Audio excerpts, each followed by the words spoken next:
பெரிய அண்டா silver 1. Okay. பெரிய அண்டா பித்தளை 1. 3 அடுக்கு இட்லி பானை 1. சமுக்காலம் போர்வை 1. 1. சில்வர் பானை 2. 2. குழம்பு குண்டா 2. செம்பு 2. 2. பால் பாத்திரம் 2. 5 முக பித்தளை விளக்கு 2. அவ்வளோதான்ப்பா. எல்லாம் சரியாகப்பா? சரியா இருக்கு சித்தப்பு. மாப்பிள நீங்க ஒரு கையெழுத்து போட்டுருங்க. இந்தாங்க. கையெழுத்து இருக்குங்க. என்ன மாப்பிள நீங்க? நாங்க எங்க கடமையை செஞ்சிட்டோம். நாங்க செஞ்சதை நீங்க ஒத்துக்கிட்டதா இருக்கணும்ல. நாங்க எந்த சீர்வரிசையும் உங்ககிட்ட கேட்கலீங்களே. நீங்க கேட்டாலும் கேட்கலன்னாலும் எங்க பொண்ணுக்கு சீர் செலுத்தி செய்ய வேண்டியது எங்க கடமை இல்லையா சம்பந்தி? கடமை மட்டும் இல்லைங்க, அது எங்க கௌரவம். எங்க பங்காளி பரம்பரை அந்த மாதிரி. ஆமா சம்பந்தி, வீராசாமி பரம்பரையில பிறந்த எந்த பொண்ணும் சீர் செலுத்தி செய்யாம வாக்கப்பட்டு போனதா எந்த இடத்துலயும் கிடையாது. மாப்பிள்ளை நெட்டையோ குட்டையோ விளங்காத பயலா இருந்தா கூட நாங்க செய்ய வேண்டியதெல்லாம் முறைப்படி செஞ்சுதான் அனுப்புவோம். அவங்க சொல்றதும் சரிதாண்டா. அவங்க பொண்ணுக்கு அவங்க செய்யறாங்க. அதானே, எங்க வீட்டுக்கு ஒரு கௌரவம் இருக்குல்ல. சில பேர் வேணா முறை தெரியாம கைய வீசிட்டு எதுவும் இல்லாம வந்திருக்கலாம். ஆனா நாங்க அப்படி கிடையாது.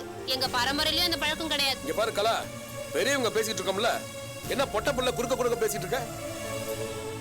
அதை பத்தி பேசினா ஊர்ல இருந்து பங்காளிங்க நாங்க வந்திருக்கோம்ல. மாப்பிள நீங்க கையெழுத்து போடுங்க. மாமா ஆஸ்பத்திரியில் இருக்கிறப்ப நீங்க தான் குடும்பத்தோட தலைக்கட்டு. அதனால நீங்க தான் கையெழுத்து போடணும்.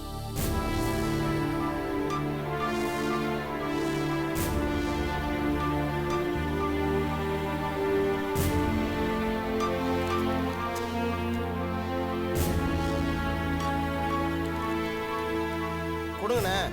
மாப்பிள்ளை கட்டில் பீரோவெல்லாம் நாங்க வாங்கல, நீங்களே வாங்கிக்கங்க. அதுக்காக 10,000 ரூபாய் பணம் வச்சிருக்கேன், இந்தாங்க வாங்கிங்க மாப்பிள்ளை.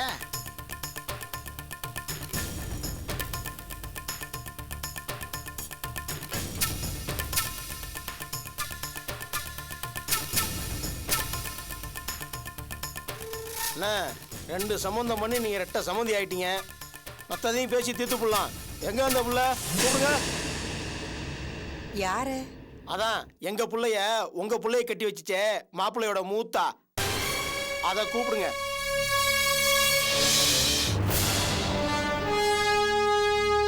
அந்த பொண்ணு எங்க போறீங்க?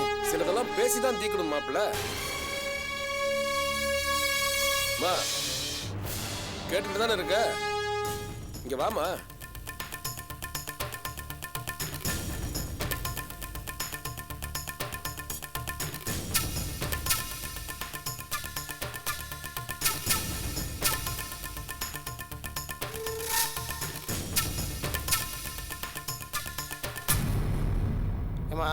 நீ ரொம்ப படிச்ச பொண்ணு, நல்ல பொண்ணுன்னு கேள்விப்பட்டேன். அதான் பெருந்தன்மையோட உன் புருஷனையே எங்க மவுளுக்கு கட்டி வச்ச. அதே மனசோடய நீ இன்னொரு காரியமும் பண்ணணும். என்ன பண்ணணும்? அவங்க புருஷன் மூட்டாட்டி ஆயிட்டாங்க. இனிமே அவங்க புள்ள குட்டி பெத்துக்கணும், குடுத்தனம் பண்ணணும். நீ இங்க இருந்து அவங்களுக்கு மாதிரியா இருக்காதா? மனசார எப்படி அவங்களால குடும்பம் நடத்த முடியும்? ஏன் நான் இருந்தா என்ன? இது கூட தெரியாம நீ என்னம்மா படிச்சு கிழிச்ச? சுந்தரி தான் இந்த வீட்டுக்கு மருமகளா வந்துட்டா, அதுக்கப்புறம் உனக்கு என்னம்மா இங்க உரிமை இருக்கு? நான் இந்த வீட்டு மருமக தானே. ஒரு வீட்டுக்குள்ள எத்தனை மருமமா இருப்பீங்க? தொகை ரொம்ப ஜாஸ்திமா. இத்த பெரிய வீட்டுக்குள்ள விளையாடுறதுக்கு ஒரே ஒரு பொட்ட புள்ள தான் இருக்கு. ஆனா 3 மருமவ இருக்கீங்க. இப்படி இருந்தா குடும்பம் வழங்குமா? அட சும்மா இருச்சு தப்பு. அது சின்ன புள்ள, அதுக்கு விளங்குற மாதிரி நான் சொல்றேன் பாரு. ஏமா நீ கையில ஒரு பொம்மை வச்சிருக்க, அதை அடுத்தவங்களுக்கு விளையாட கொடுத்துடுற. இப்ப நீ என்ன பண்ணணும்? அடுத்தவங்க விளையாடட்டும்னு நீ ஒதுங்கிக்கணும். அதை விட்டுட்டு நீ குறுக்க இடைஞ்சல் பண்ணா எப்படிமா? எல்லாம் தெரிஞ்சுக்கிட்டு தெரியாத மாதிரி பாவலை பண்ணா தாயே. நாங்க இதுக்கு ஒத்துக்க மாட்டோம். ஐயே என்ன இது? 1ஆம் கிளாஸ் பிள்ளைக்கு பாடம் சொல்ற மாதிரி சொல்லிட்டு இருக்கீங்க. பட்டு கத்திரிச்ச மாதிரி பளிச்சுன்னு சொல்வீங்களா? சரிமா உடைச்சே சொல்லிடுறேன். இந்த வார்த்தை இனிமேல் நீ இந்த வீட்டில் இருக்கக்கூடாது. உடனே கிளம்பணும்.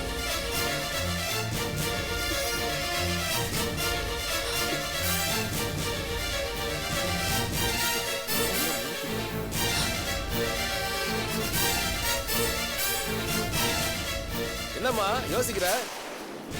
போ சொன்னா போயிடணும். ஏன்னா நாங்க கிராமத்து ஆளுங்க, சட்டுன்னு கோவம் வந்துடும். நீ வெறுங்க இடம்லாம் போக வேணாமா, காசு பணம் வேணும்னாலும் வாங்கிக்க. எவ்வளோ பணம் வேணும்னு கேளு, செட்டில் பண்ணிடுறோம். என்ன இதெல்லாம்? நான் இங்க இருக்க கூடாதுன்னு சொல்றதுக்கு நீங்க எல்லாம் யாரு? நீங்க சொன்னா உடனே நான் போயிடணுமா? முதல்ல நீங்க கிளம்பி உங்க ஊர் போய் சேருங்க. ஏய், அண்ணா ஓவரா பேசுற. பொட்ட புள்ளன்னு பாக்குறேன். எங்க ஊர்ல வந்து கேட்டுப்பார் எத்தனை தலைய சீவிருக்கிறேன்னு. ஏய் இருப்பா, இந்த பாரு, மரியாதையா வீட்டை விட்டு வெளியே போயிட, இல்லைன்னா கழுத்தை பிடிச்சி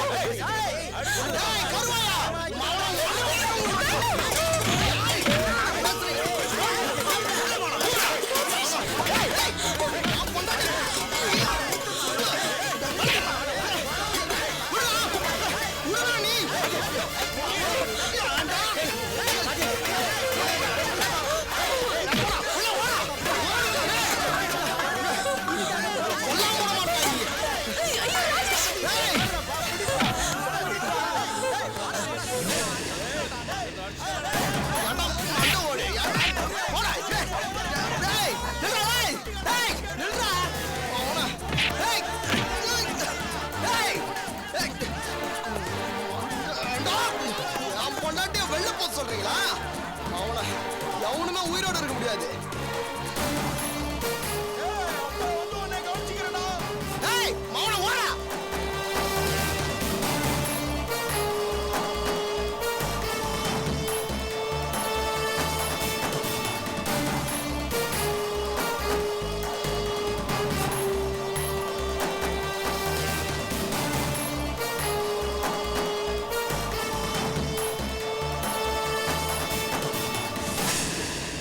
யோ, உனக்கு அவள் தான் மரியாதை.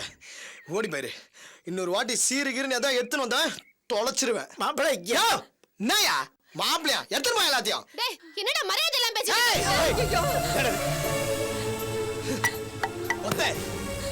யோ, என்னைய பார்த்துட்டு நிக்கிற? அடே, பாவி பயலே, நீ நல்லா இருக்க மாட்டடா.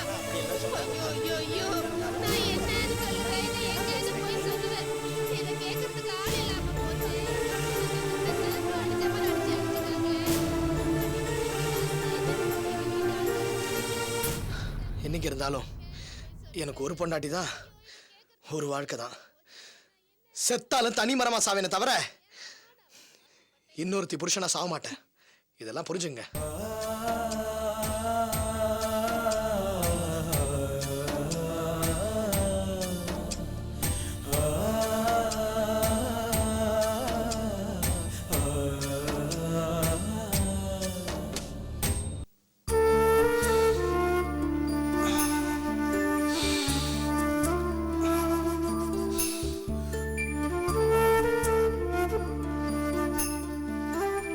டாக்டர் எப்படி இருக்கா?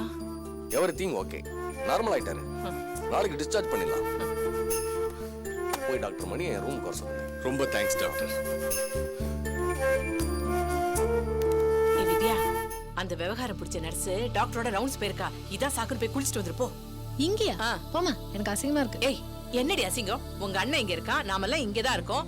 இங்க குளிக்காம கார்ப்பரேஷன் பாத்ரூம்ல போய் குளிக்க போறேன். அதுக்கு இல்லமா, குடும்பமே ஹாஸ்பிடல்ல வந்து குளிக்குதுன்னு அசிங்கமா பேசுவாங்க, என்னால முடியாது. ஏய், எப்படி அசிங்கமா பேசுறவ? இது பாருடி, நாம நிதானமா குளிச்சு சீவி சிங்காரிச்சுக்கிறதுக்கு நமக்கு என்ன வீடா இருக்கு? என்னால முடியாது. ஏய் வித்யா, போமா, போய் குளிச்சுட்டு வா. நான் சீக்கிரமா ஒரு வீடு பார்த்துறேன். ஆமா, இவர் பெரிய சக்கரவர்த்தி. சீக்கிரமாவே உனக்கு ஒரு அரண்மனையை பிடிச்சு கொடுப்பாரு. சேர்த்து வச்சு அனுபவிச்சுக்கலாம். வேலையத்த மனுஷன் பேசுறத பாரு. என்னால மேலும் இப்படி பேசுற? பயத்தறிச்சலியா? பயத்தறிச்சல். உன்னை கட்டிக்கிட்டதுக்கு உட்காரத்துக்கு ஒரு குடிசை கூட இல்லாம இப்படி புலம்ப வச்சுட்டியா படுபாவி. அம்மா, பாப்பா, கவலைப்படாதீங்கம்மா. போரூர் பக்கத்துல உங்களுக்கு வீடு பார்த்துருக்கேன். 2-3 நாள் அங்க போயிடலாமா?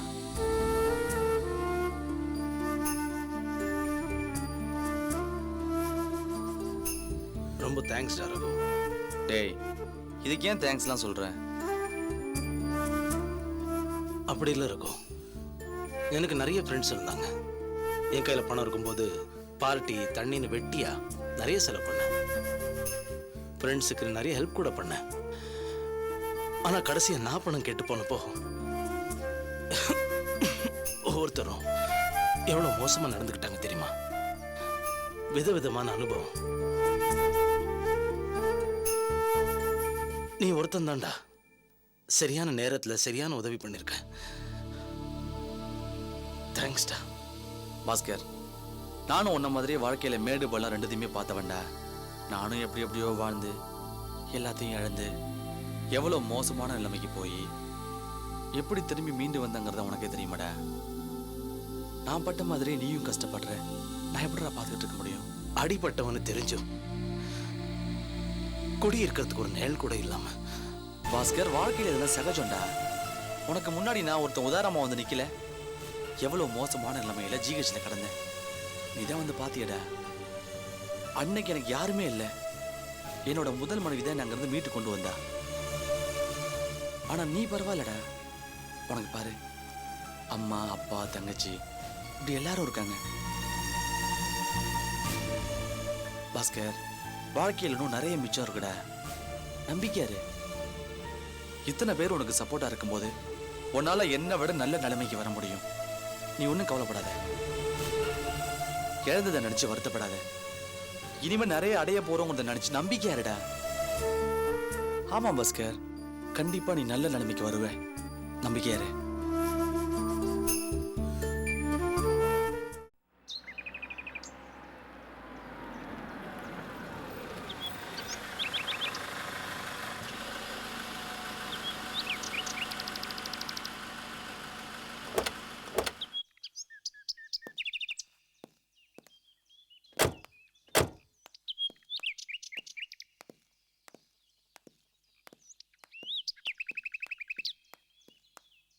சார், இந்த மினிஸ்டரை நம்ம கண்டிப்பா பார்த்து தான் ஆகணுமா? அப்படி இல்லை அபி, பார்க்கறது நல்லது இல்லையா? பார்த்தா நமக்கும் உதவியா இருக்கும்ல. அபி, நம்ம கம்பெனி வளர்ந்து வர கம்பெனி. அடுத்தது ஃபண்ட்ஸ் ரைஸ் பண்றதுக்காக லிமிடெட் கம்பெனியா மாற்ற போறோம். அதுக்கு லைசன்ஸு, என்ஓசின்னு 1000 சமாச்சாரங்கள் இருக்கு. இவர்கிட்ட ஒரு அறிமுகம் பண்ணிக்கிறது நமக்கு நல்லது அபி. பல விதத்துல உதவியா இருக்கும். சரி சார், நீங்க சொல்றீங்க. காரணத்தோடு தான் சொல்றேன் அபி. நாளைக்கு ஏதாவது ஒரு சிக்கல் வந்ததுன்னு வச்சுக்கேன், சட்டுன்னு வந்து ஒரு உதவி கேட்கலாம்ல.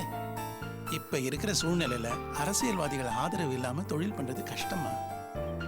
நாம தொழில தப்பு பண்ணாதானே இவங்களோட உதவி நமக்கு தேவை சார். அபி, நாம என்னதான் சரியா பண்ணாலும் இவங்க இல்லாம எதுவுமே பண்ண முடியாதுமா. வாமா போலாம். ஓகே.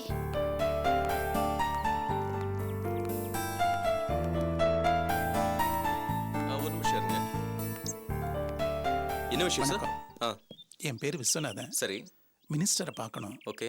ராமூர்த்தி சார் அனுப்பிச்சாருன்னு சொல்லுங்க. இது என்னோட விசிட்டிங் கார்டு. இங்கே இருங்க சார், கேட்டு வந்துடுறேன்.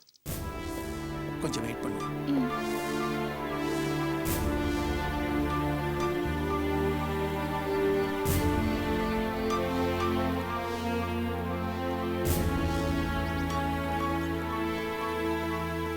சார், உங்களை உள்ள கூப்பிடுறேன். தேங்க்யூ.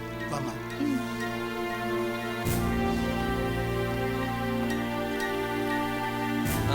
சொல்லுங்க.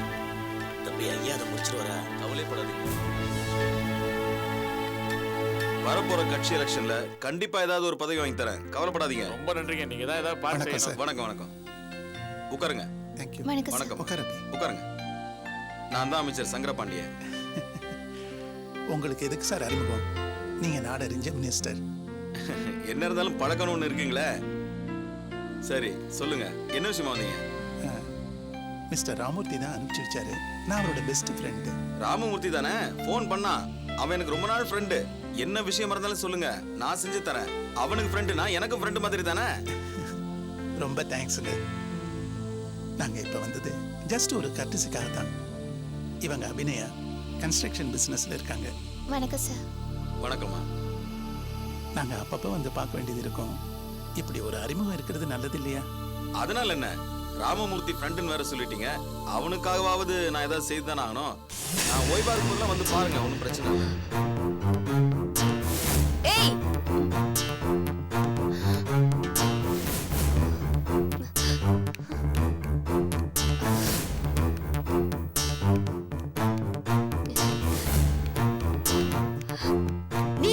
வந்த? என்ன ரேகா, இவங்கள உனக்கு தெரியுமா? நல்லா தெரியும். நான் சொல்லல, அந்த உஷாவோட ஃப்ரெண்டு பி இவங்க தான்.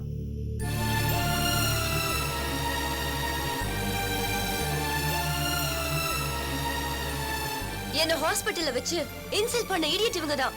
உள்ள உட்கார வச்சு பேசிட்டு இருக்கீங்க. முதல்ல வெளிய அனுப்புங்க. இத பாருங்க ரேகா, அன்னைக்கு நீங்க பேசின முறை அப்படி, அதனால தான் நான் அப்படி பேசினேன். அப்பா, என்ன பத்தி உங்களுக்கு நல்லா தெரியும்ல. Just throw her out. Abhi, நீங்க 2 பேரும் கிளம்புங்க. சார் நான் சொல்றது கொஞ்சம் கிளம்புங்கனா கிளம்புங்க. சார், ரேகா உங்க டாட்டர், இது அவங்க வீடுன்னு எனக்கு தெரியாது சார். தெரிஞ்சிருந்தா நான் வந்திருக்கவே மாட்டேன். அபி, வாங்க சார் போலாம். I am sorry sir. Excuse me.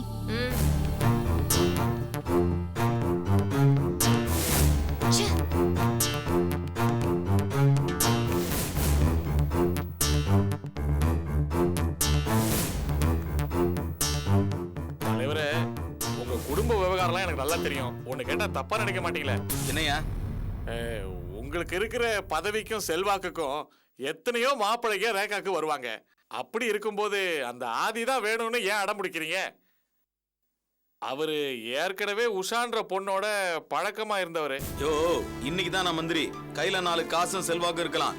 20 வருஷத்துக்கு முன்னாடி நான் யாரு? ஹார்பர்ல கூலியா மூட்டை தூக்கி இருக்கேன். லாரியில கிளீனரா வேலை பார்த்திருக்கேன். அதே ஹார்பர்ல ரவுடியாகி தாதாவா வளர்ந்து காத்து திசை மாறி அரசியலுக்கு வந்து இன்னைக்கு இந்த இடத்துல இருக்கேன். காசு பணம் சம்பாதிச்சா மட்டும் பத்தாதியா, ஒரு பாரம்பரியம் வேணும். அதான் நம்ம கிட்ட இல்லையே. ஆனா அது ஆதித்யா குடும்பத்துக்கு இருக்கு. அந்த குடும்பத்தோட சம்பந்தம் வச்சுக்கிட்டா நம்மளும் அந்த பாரம்பரியத்துல கலந்துலாம்ல. அதுவும் சரிதான். இந்த அரசியல் பதவியெல்லாம் டெம்பரரியா. திடீர்னு ஒரு காத்தடிச்சா காணாம போயிடும். இன்னைக்கு நான் கஷ்டப்பட்டு சேர்க்கிறனே பணம், இந்த பணம் ஆதி மாதிரி ஆளுங்கிட்ட போய் சேரும்போது பன்மடங்கா பெருகும். நானும் நிரந்தரமா பெரிய மனுஷனாவே இருப்பையா. யோ, அது ஏதோ ஒரு பொண்ணு பேர் சொன்னீங்க, என்னது? உஷா. ஏதோ ஆதி கூட லவ்வா இருந்ததா சொன்னீங்க.